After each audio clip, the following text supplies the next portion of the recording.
মৰমৰ ছাত্ৰ ছাত্ৰীসকল, ভিডিঅ'টো চাই যদি তোমালোকৰ আৰু অধিক কিবা জানিবলগীয়া কথা ৰৈ যায় তেনেহ'লে তোমালোকে কমেণ্ট কৰিব পাৰা।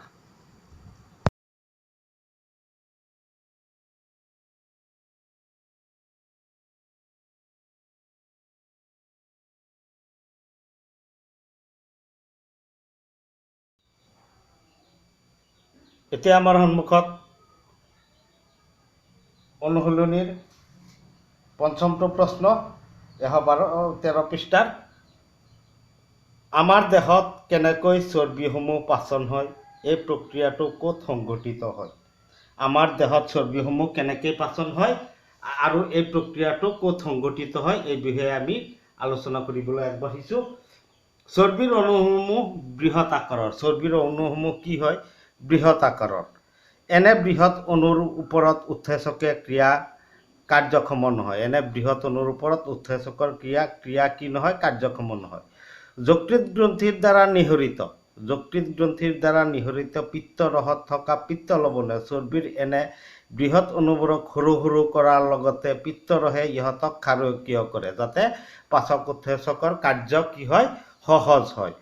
ফলত অগ্নাশয় ৰসৰ লাইপেজ আৰু আন্তৰিক ৰসৰ উৎসেচকে অগ্নাশয় ৰসত থকা লাইপেজে চৰ্বিৰ অণুসমূহক সৰলীকৰণ কৰে আৰু আন্তৰিক ৰসত থকা উৎসেচকবোৰে চৰ্বিৰ অণুসমূহৰ পাচন সম্পূৰ্ণ কৰি ফেটি এচিড আৰু গ্লিচাৰলত পৰিণত কৰে। এই বিষয়ে আমি আগতে আলোচনা কৰি আহিছোঁ। ইয়াত আমি আনচাৰত ফলত অগ্নাশয় ৰসৰ লাইপেজ আৰু আন্তৰিক ৰসৰ উৎসেচকে চৰ্বিৰ পাচন ঘটাই ফেটি এচিড আৰু গ্লিচাৰলত পৰিণত কৰে।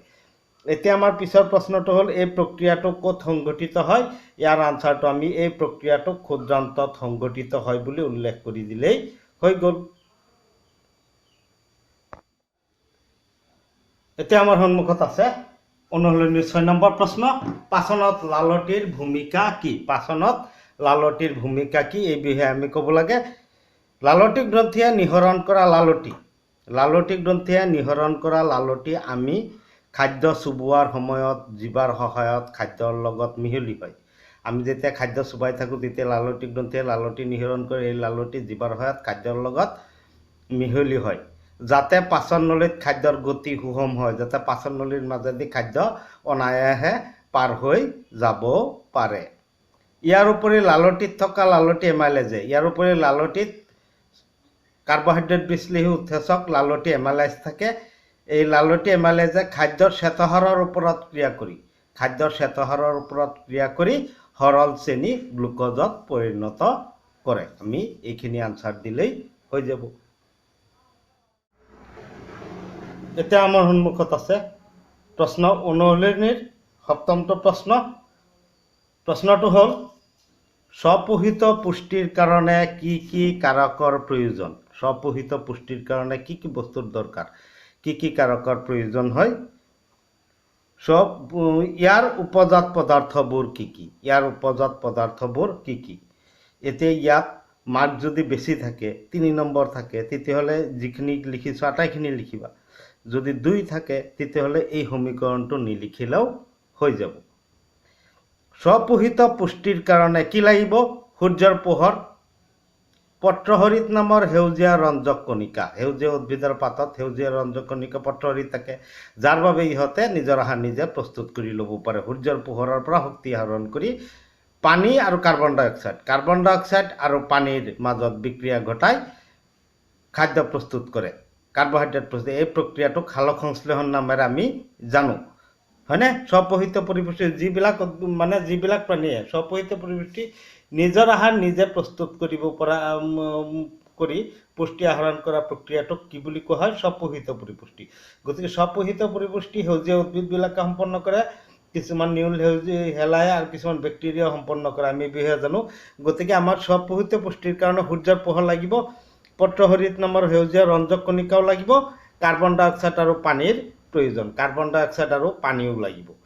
এতিয়া 6টা কাৰ্বন ডাই অক্সাইডৰ অণু আৰু 12টা পানীৰ অণুৰ মাজত পত্ৰহৰিতত সূৰ্যৰ পোহৰৰ উপস্থিতিত বিক্ৰিয়া ঘটি গ্লুক'জ C6H12O6 প্ৰস্তুত হয়, লগতে 6টা অক্সিজেনৰ অণু আৰু 6টা পানীৰ অণু প্ৰস্তুত হয়।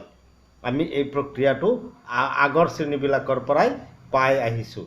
গতিকে ইয়াত আমাৰ ইয়াৰ উপজাত পদাৰ্থবোৰ লিখিব লাগে। ইয়াৰ উপজাত পদাৰ্থ এইটো হৈছে মুখ্য পদাৰ্থ, হয়নে?